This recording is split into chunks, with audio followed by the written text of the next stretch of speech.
Good morning, everybody. Justin Gibbs here at the National Weather Service in Paducah. It's about 10 minutes after 3 o'clock in the morning on Wednesday, January the 7th. We have a level 1 out of 5 severe weather risk for Thursday afternoon and evening, especially in the evening, persisting a little bit overnight and then transitioning into Friday morning and probably ending by Friday afternoon. If it doesn't, there'll be some lingering risk back over like the Pennyrile, but you can see the higher risk is to our south. I normally wouldn't even make a video for this, but there's just a little bit more ceiling to this event, enough that we wanted to say something. If there's going to be much of an event, Thursday evening, especially over SEMO, would be sort of the peak.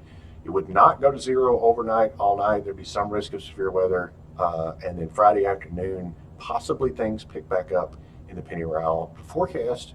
And I do think this is probably right, is for it to be east of us and southeast of us before it gets going again. Right now, the ingredients are still not quite there. There are some limiting factors in the instability. There's a little bit of a capping inversion.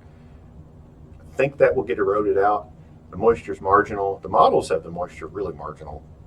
But looking at what's going on over Texas and Louisiana, all the moisture that's there, I think the models maybe aren't quite moist enough, aren't quite unstable enough.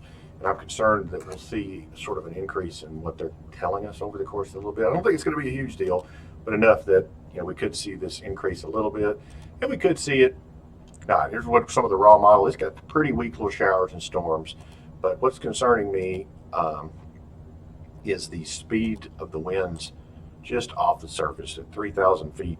I mean, all of our models are showing 60, 70 knot wind. That's 70 knot. That's 80 miles an hour just off the surface. So when you have winds just off the surface that strong, the thunderstorms that are producing up and down air will send that air towards the surface, and you could get some 60, 70 mile per hour wind. And you can also get tornadoes in that environment with very little what we call surface-based instability. So it wouldn't take a very strong thunder shower to produce some severe weather threat in this environment.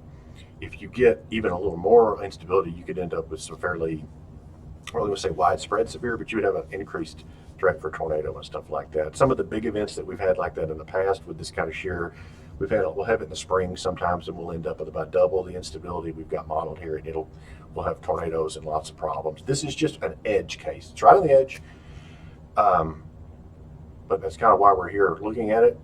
I wanted to bring you up to speed. We'll have updates on that, and we'll have new models. You can see all the models that we're pulling from here, and all of these are going to continue to run every 6 to 12 hours. We also are looking at the actual real world, what we're seeing.